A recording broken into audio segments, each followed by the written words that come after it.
नीलगढ़ राज्य के एक छोटे से नगर में एक बुढ़िया अपने बेटे और बहू के साथ एक छोटे से घर में रहती थी। एक दिन सुबह जब बुढ़िया अपने बेटे और बहू को जगाने के लिए गई तो देखा कि वे अपने बिस्तर से गायब हो गए थे और उनकी जगह पर 2 पत्थर रखे हुए थे। यह सब देखकर उस बुढ़िया का हृदय आश्चर्य और शोक से भर उठा। वह अपने बेटे और बहू के वियोग में पागल हो गई। उसी राज्य के राजा विक्रमादित्य बहुत ही नेक दिल और प्रजावत्सल थे, जो अपनी प्रजा के सुख दुख का पूरा ध्यान रखते थे। वे हर रात भेष बदलकर अपने राज्य और नगर में घूमते और यह देखते कि उनके राज्य के लोग किस प्रकार से जीवन व्यतीत कर रहे हैं। रोज की तरह जब सारी प्रजा गहरी नींद में सो चुकी थी, आसमान में तारे टिमटिमा रहे थे और चांद अपनी चांदनी बिखेर रहा था, तब राजा विक्रमादित्य रात्रि भ्रमण के लिए निकल पड़े। चलते चलते वे वहीं जा पहुंचे जहां वह बुढ़िया रहती थी। उन्होंने देखा कि वह बुढ़िया अपने घर के द्वार पर बैठी कभी चरखा चला रही थी, कभी हुक्का पी रही थी, कभी हंसने लगती थी और कभी कभी नाचने लगती थी। यह सब देखकर राजा विक्रमादित्य को बहुत ही आश्चर्य हुआ। राजा यह जानने के लिए उस बुढ़िया के पास गया और प्रेम पूर्वक पूछा, हे माता, आप ऐसा क्यों कर रही हैं? आपको क्या दुख है? कहीं आप पागल तो नहीं? उस बुढ़िया ने उत्तर दिया, हे राहगीर, आप अपने रास्ते चले जाइए। यह जानकर आप क्या करेंगे? मुझे मेरे हाल पर छोड़ दीजिए। राजा विक्रमादित्य ने फिर विनम्रता से कहा, आप निडर होकर मुझे बता सकती हैं, मैं आपके दुखों का समाधान करने का पूरा प्रयास करूंगा। बुढ़िया ने नकारते हुए कहा, मेरी समस्या का हल राजा विक्रमादित्य के अलावा कोई नहीं कर सकता। यह सुनकर राजा मुस्कुरा दिया और उत्तर दिया, हे माता, मैं ही आपका राजा विक्रमादित्य हूँ, जो रात्रि में वेश बदलकर अपने राज्य के भ्रमण पर निकलता हूँ। कृपया आप अपने दुखों को मुझे बताइए ताकि मैं उनका समाधान कर सकूं। ये बात सुनकर बुढ़िया तुरंत ही हाथ जोड़कर अपने घुटनों पर बैठ गई और कहने लगी, हे राजन, यह बताने से पहले आपको मेरी एक शर्त माननी होगी। तब राजा विक्रमादित्य ने उसकी शर्त को स्वीकार करते हुए कहा, ठीक है, आप बताइए कि आपकी शर्त क्या है। उसके बाद वह बुढ़िया आगे कहने लगी, हे राजन, यदि आप मेरे बेटे और बहू को 6 महीने के भीतर ढूंढकर नहीं ला पाए तो आपकी मृत्यु निश्चित है। मेरी यह हालत भी उसी दिन से है जब वे दोनों रहस्यमय तरीके से गायब हो गए थे। ये बात सुनकर राजा ने गंभीरता से कहा, ठीक है माता, मैं आपको वचन देता हूँ कि मैं आपके बेटे और बहू को ढूंढकर वापस लाऊंगा। अपने दिए हुए वचन के अनुसार अगली सुबह राजा विक्रमादित्य ने अपने राज्यपाट का त्याग कर दिया और निकल पड़े खोज यात्रा पर। वे राज्य राज्य नगर नगर भटकते रहे, उस बुढ़िया के बेटे और बहू को खोजते रहे, लेकिन कहीं भी उनका कोई पता नहीं चला। इस प्रकार खोजते खोजते 5 महीने बीत गए। अब केवल 1 महीना ही शेष रह गया था। सुबह से शाम हो चुकी थी, दिन ढल चुका था। राजा विक्रमादित्य खोजते खोजते एक नदी के किनारे पहुंच गए। अत्यधिक थकान के कारण वे वहीं बैठ गए और सोचने लगे। 5 महीने बीत चुके हैं, लेकिन अब तक उनका कोई सुराग नहीं मिला। अब वह दिन भी निकट आ गया है जब मेरी मृत्यु तय है। नदी की ठंडी हवाओं के आगोश में बैठे राजा विक्रमादित्य सोच ही रहे थे कि तभी उन्हें उसी नदी के दूसरे किनारे से कपड़े धोने की आवाज सुनाई दी। वे तुरंत उठ खड़े हुए और देखा कि रात के अंधेरे में एक औरत जल्दी जल्दी कपड़े धो रही है। यह देख वे आश्चर्यचकित हो गए और सोचने लगे, इतनी रात गए भला कौन कपड़े धो रहा है। राजा विक्रमादित्य उसके पास पहुंचे और उस कपड़े धो रही स्त्री से पूछा, हे देवी, इतनी रात गए आप कपड़े क्यों धो रही हैं? कौन सी ऐसी आवश्यकता आन पड़ी है? कपड़े तो दिन में भी धोए जा सकते हैं। तब वह औरत बोली, हे राजन, मेरी एक पुत्री चित्रलेखा है, जिसने आज तक सूर्य का मुख नहीं देखा है। उसके जितने भी कर्म होते हैं वे सभी रात्रि के समय ही होते हैं, इसलिए मुझे भी कपड़े रात में ही धोने पड़ते हैं। यह सुनकर राजा विक्रमादित्य चौंक उठे। उन्होंने मन में सोचा, ऐसा कैसे हो सकता है कि कोई आज तक दिन का सूरज न देख पाया हो। फिर वे खुद से बोले, मुझे इन बातों में नहीं उलझना चाहिए। मुझे तो उस बुढ़िया के बेटे और बहू को ढूंढना है। पता नहीं वे कहाँ चले गए हैं या कहीं मर ही न गए हों। इतना सोचते हुए वे पुनः उसी स्थान पर आकर बैठ गए। भोर हो चली थी। एक ओर वह बुढ़िया के बेटे और बहू की चिंता थी, तो दूसरी ओर इस धोबिन की रहस्यमयी बेटी चित्रलेखा की बात भी उन्हें विचलित कर रही थी। तभी एक ओर से धूप उनकी आंखों में पड़ी। उन्होंने देखा कि उसी नदी के किनारे एक मंदिर है, जहां एक साधु तप में लीन बैठे हैं। वे देखने में बहुत ही सिद्ध पुरुष प्रतीत हो रहे थे। राजा विक्रमादित्य बिना देरी किए उनके पास पहुंचे, हाथ जोड़कर घुटनों के बल बैठ गए और साधु की आंखें खुलने की प्रतीक्षा करने लगे। जब उस महात्मा ने अपनी आंखें खोली तो उन्होंने राजा विक्रमादित्य को अपने पास बैठा पाया। वे बोले, हे राजन, आप बहुत चिंतित और दुखी लग रहे हैं, क्या बात है? राजा ने विनम्रता से अपना परिचय देते हुए कहा, हे भगवान, मैं नीलगढ़ राज्य का राजा विक्रमादित्य हूँ। मैं एक बेबस और लाचार बुढ़िया के बेटे और बहू की खोज में निकला हूँ। उस बुढ़िया की शर्त के अनुसार यदि मैं उन्हें 6 महीने में नहीं ढूंढ पाया तो मेरी मृत्यु निश्चित है। यह सुनकर साधु बोले, हे राजन, आज तक मैंने केवल आपकी गाथाएं ही सुनी थी, लेकिन आज आपको स्वयं देख भी लिया। आप कितने महान कार्य पर निकले हैं। जिस देश का राजा आप जैसा हो, उस देश की प्रजा कभी निराश और दुखी नहीं रह सकती। फिर वे आगे बोले, हे राजन, आप तनिक भी चिंता न करें, मैं आपको रास्ता बता दूंगा, लेकिन उससे पहले आपको उस धोबी की बेटी से विवाह करना होगा। इसके बाद ही मैं आपको सब कुछ विस्तार से बता सकूंगा। यह सुनकर राजा विक्रमादित्य कुछ देर मौन रहे। फिर उन्होंने निर्णय लिया और उसी रात जिससे वे मिले थे, उस औरत के घर अपने विवाह का प्रस्ताव लेकर चल पड़े। राजा वहां पहुंचकर विवाह का प्रस्ताव चित्रलेखा के माता पिता के समक्ष रखता है। उनके माता पिता ने विवाह के लिए स्वीकृति दे दी और चित्रलेखा का विवाह राजा विक्रमादित्य से करा दिया। विवाह के बाद राजा वहीं उनके घर रहने लगे, लेकिन चित्रलेखा ने अभी तक न अपना रूप राजा को दिखाया और न ही उनसे कोई बात की। जो भी बात करनी होती वह अपनी दासी के माध्यम से कहलवाती और सदा अपने चेहरे पर घूंघट ओढ़े रहती। राजा विक्रमादित्य के मुख पर अब भी चिंता की रेखाएं थीं। चित्रलेखा की रहस्यमयी चुप्पी, उसका दिन भर सोते रहना और हर बात दासी के माध्यम से कहना, इन सब के पीछे कोई गहरा रहस्य छुपा हुआ था। इसी बेचैनी में राजा फिर उसी साधु के चरणों में जा पहुंचे। त्रिकालदर्शी साधु मुस्कुराते हुए बोले, हे राजन, अब समय आ गया है कि मैं तुम्हें उस रहस्य से अवगत कराऊं जो चित्रलेखा और उसकी दासी के जीवन के पीछे छुपा है। फिर उन्होंने कहना आरंभ किया, चित्रलेखा और उसकी दासी बनी उसकी बहन कोई साधारण स्त्रियां नहीं है, बल्कि वे इंद्रलोक की अप्सराएं चित्रलेखा और तिलोत्तमा हैं, जो रात्रि के समय इंद्र की सभा में नृत्य करने जाती हैं। हे राजन, यह धोबी और धोबिन जिनके घर आप रह रहे हैं, पिछले जन्म में राजा चंद्रसेन और रानी विशाखा थे, जो स्वर्णगिरी नामक समृद्ध राज्य पर शासन करते थे। राजा चंद्रसेन और रानी विशाखा धर्मपरायण और न्यायप्रिय शासक थे, परंतु उनकी संतान नहीं थी, जिससे वे दोनों अत्यंत दुखी रहते थे। वे प्रतिदिन प्रातः और संध्या भगवान विष्णु की पूजा अर्चना करते और पुत्र प्राप्ति के लिए प्रार्थना किया करते थे। भगवान विष्णु की कृपा से कुछ वर्षों बाद उन्हें 2 कन्याएं प्राप्त हुईं, चित्रलेखा और तिलोत्तमा, जो अवर्णनीय सुंदरता की धनी थी। उनके महल में संतान के जन्म से आनंद की लहर दौड़ गई। राजा और रानी की खुशी का ठिकाना नहीं रहा। उस संतान को राजा और रानी भगवान का दिया हुआ वरदान मानते थे। उसी आभार के साथ वे भगवान विष्णु की तीर्थ यात्रा पर निकल गए। उनके जाने के अगले ही दिन एक अघोरी साधु भिक्षा मांगते हुए राजमहल के द्वार पर आया। उस समय महल लगभग खाली था। चित्रलेखा गहरी निद्रा में लीन थी और उसकी बहन किसी अंदरूनी कार्य में व्यस्त थी। साधु ने कई बार आवाजें दी, पर कोई बाहर नहीं आया। उसकी भूख और प्यास बढ़ती गई। अंततः उसका संयम टूट गया और उसका क्रोध विकराल रूप धारण कर गया। जब चित्रलेखा की बहन बाहर आई और विनम्रता से क्षमा याचना करते हुए सब हाल बताया, तब तक बहुत देर हो चुकी थी। क्रोधित साधु ने उग्र वाणी में श्राप देते हुए कहा, आज तुम लोगों ने इस भूख प्यास से तड़पते साधु को भोजन का एक निवाला भी नहीं दिया। अब मैं तुम्हें श्राप देता हूँ, तुम्हारा समस्त राजपाट नष्ट हो जाएगा और जो तुम्हारी बहन निद्रा में मधुमस्त पड़ी है,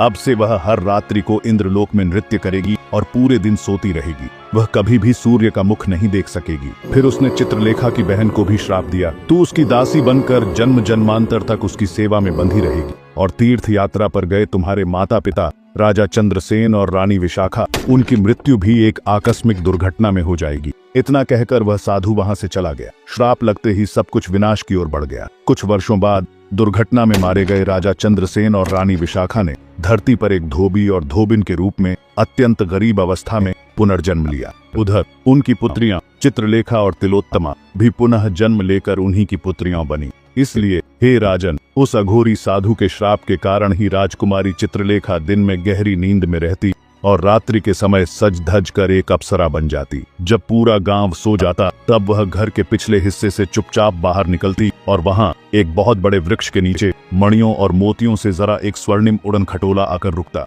वह खटोला उसे उड़ाकर इंद्रलोक ले जाता। हे राजन, दूसरी ओर वह बुढ़िया जिसके बेटे और बहू की आप खोज में निकले थे, वे भी उसी इंद्रलोक में हैं और वहां रसोइयों का कार्य करते हैं। इसके बाद साधु ने अपने बगल में रखे कमंडल से 3 विशेष गोलियां निकाली और राजा को देते हुए कहा, इन तीनों गोलियों में से हर दिन एक गोली को अपनी जीभ के नीचे दबा लेने से आप अदृश्य हो जाएंगे और जब गोली को निकाल लेंगे तो पुनः प्रकट हो जाएंगे। राजा ने वे गोलियां ग्रहण की और फिर वापस धोबी और धोबिन की झोपड़ी की ओर चल पड़े। जैसे ही रात हुई, राजा ने भोजन किया और सोने का नाटक करने लगे। इधर चित्रलेखा सज धज कर निकल पड़ी और उसी वृक्ष के नीचे जा पहुंची जहां वह उड़न खटोला आने का इंतजार करने लगी। उधर राजा विक्रमादित्य धीरे से उठे, साधु द्वारा दी गई एक गोली को अपने मुख में रखा और अदृश्य हो गए और धीरे धीरे राजा विक्रमादित्य चित्रलेखा के पास पहुंच गए। कुछ ही क्षणों में आकाश से एक स्वर्ण जड़ित उड़न खटोला नीचे उतर आया। चित्रलेखा धीरे से उस पर चढ़ गई। विक्रमादित्य भी चुपचाप उसके पीछे पीछे खटोले में सवार हो गए।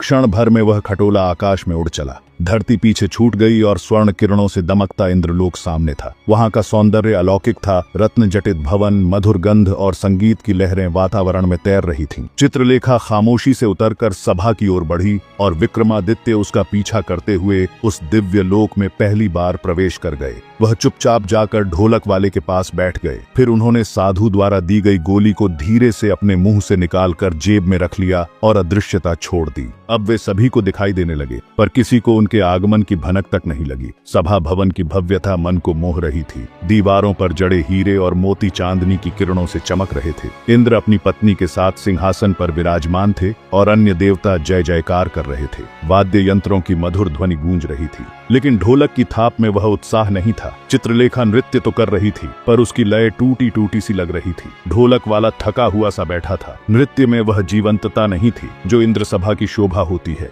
राजा विक्रमादित्य यह देखकर स्वयं को रोक न सके। उन्होंने ढोलक वाले से ढोलक मांगी और जैसे ही उनके हाथ उस वाद्य यंत्र पर पड़े, एक नई ऊर्जा पूरे सभा भवन में फैल गई। पहली थाप पड़ते ही चित्रलेखा के चरणों में चपलता आ गई। दूसरी थाप पर उसकी आंखों में तेज उतर आया। तीसरी थाप के साथ ही पूरी सभा में जैसे नृत्य की अग्नि भड़क उठी। अप्सराएं झूम उठीं और देवगण मंत्रमुग्ध हो गए और स्वयं इंद्र की आंखों में भी विस्मय झलकने लगा। उस रात इंद्रलोक की सभा में ऐसा नृत्य हुआ जिसे युगों तक दोहराया नहीं गया। हर कोई विस्मित था, लेकिन किसी को यह भान न था कि वह ढोलक वादक कोई साधारण मनुष्य नहीं, बल्कि स्वयं उज्जैनी का सम्राट विक्रमादित्य है। नृत्य समाप्त हुआ। इंद्रदेव ने प्रसन्नता में पारितोषिक देने की आज्ञा दी। अप्सराएं वह पुरस्कार ढोलक वादक को देने लगी, लेकिन वह जानता था कि यह सम्मान अब किसी और का है। वह ढोलक वाला कई बार ऐसे पारितोषिक प्राप्त कर चुका था, इसलिए उसने वह दिव्य हार विक्रमादित्य को सौंप दिया। विक्रमादित्य ने वह स्वर्ण जड़ित हार लेकर चुपचाप अपनी जेब में रख लिया। सभा विसर्जित हो गई। जैसे ही चित्रलेखा उड़न खटोले की ओर बढ़ी, राजा विक्रमादित्य ने तुरंत गोली को फिर से जीभ के नीचे दबाया और अदृश्य हो गए। वे चित्रलेखा के पीछे पीछे उसी उड़न खटोले में चुपचाप सवार हो गए। जैसे ही वह खटोला आकाश की ऊंचाइयों से उतरने लगा, चित्रलेखा उतरकर अपने झोपड़ी की ओर चल दी।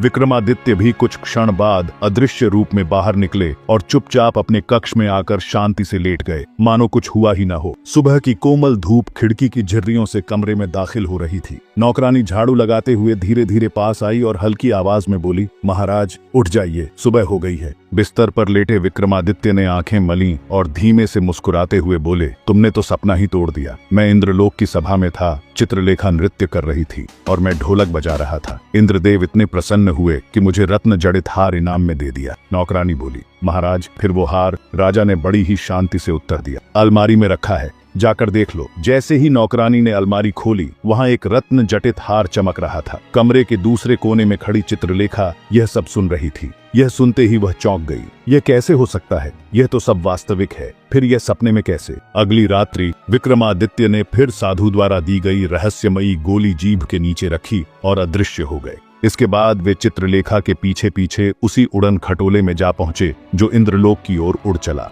इस बार की सभा पहले से भी अधिक भव्य थी। जब विक्रमादित्य ने ढोलक बजाई तो पूरी सभा झूम उठी। चित्रलेखा और अन्य अप्सराओं ने ऐसा नृत्य किया कि इंद्रदेव अत्यंत प्रसन्न हो गए। उन्होंने पुरस्कार स्वरूप सोने की थाली में 12 व्यंजन भेंट किए जो 36 प्रकार से बने थे। राजा ने वह थाली सहेजकर अपने साथ लाई और सुबह होने से पहले अपने कक्ष में लौटकर चुपचाप लेट गए। अगली सुबह नौकरानी कमरे में आई और बोली, महाराज सुबह हो गई है। राजा मुस्कुराते हुए बोले, आज फिर तुमने सपना तोड़ दिया और इस बार तो थाली भी मिली है। नौकरानी ने आश्चर्य से सिर हिलाया और अलमारी खोली। भीतर से सुगंधित भाप उठी। सोने की थाली अपनी पूरी भव्यता में चमक रही थी। विक्रमादित्य के पीछे खड़ी चित्रलेखा यह सब सुन रही थी। उसकी आंखें हैरानी से फैलती जा रही थी। उसकी हालत ऐसी थी मानो किसी ने पैरों तले जमीन खींच ली हो। कांटों तो खून नहीं। उसके लिए यह सब समझ पाना आसान नहीं था। पूरा दिन वह उलझन में डूबी रही। अंत में जब वह और सह नहीं सकी तो शाम को स्वयं राजा के पास जाकर बोली, हे महाराज, मैं अब और नहीं सह सकती।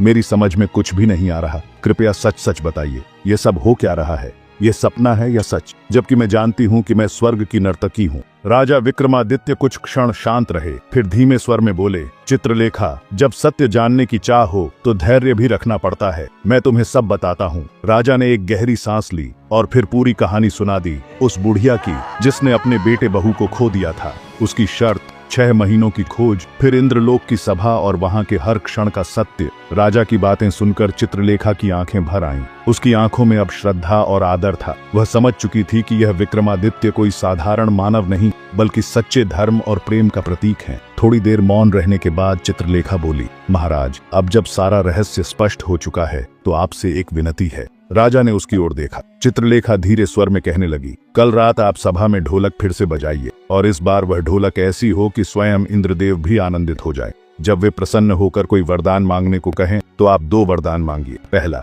मुझे अपनी अर्धांगिनी के रूप में, और दूसरा, उस बुढ़िया के बेटे और बहू को जो वहां रसोइये का काम कर रहे हैं। राजा मुस्कुराए और बोले, जो प्रेम में जन्मा हो वही धर्म बनता है। कल रात मैं वही करूंगा जो उचित होगा। रात होते ही विक्रमादित्य पुनः इंद्र सभा में जा पहुंचे। आज उनकी ढोलक की थाप में ऐसी लय, ऐसी शक्ति थी कि सुनने वाला मंत्रमुग्ध हो जाए। जैसे ही उन्होंने थाप दी, अप्सराओं के पांव अपने आप थिरकने लगे। सभा में बैठे देवगण, गंधर्व, यहाँ तक कि स्वयं इंद्रदेव भी उस संगीत में ऐसे डूबे कि उन्हें अपनी सुध-बुद्ध तक नहीं रही। नृत्य समाप्त हुआ। चारों ओर जय जयकार गूंज उठी। इंद्रदेव अत्यंत आनंदित होकर बोले, आज जो कुछ भी चाहो मांग लो। अप्सराएं मुस्कुराते हुए बोली, महाराज, यह आनंद तो उस ढोलक वादक की देन है जो सचमुच कमल के समान शांत और मधुर है। हमें तो वही चाहिए जिसने यह स्वर रचा है। इंद्रदेव ने तुरंत उस ढोलक वादक को बुलवाया। विक्रमादित्य, जो अब भी संगीत की लहर में डूबे थे, शांत स्वर में बोले। इंद्रदेव प्रेम पूर्वक बोले, राजन,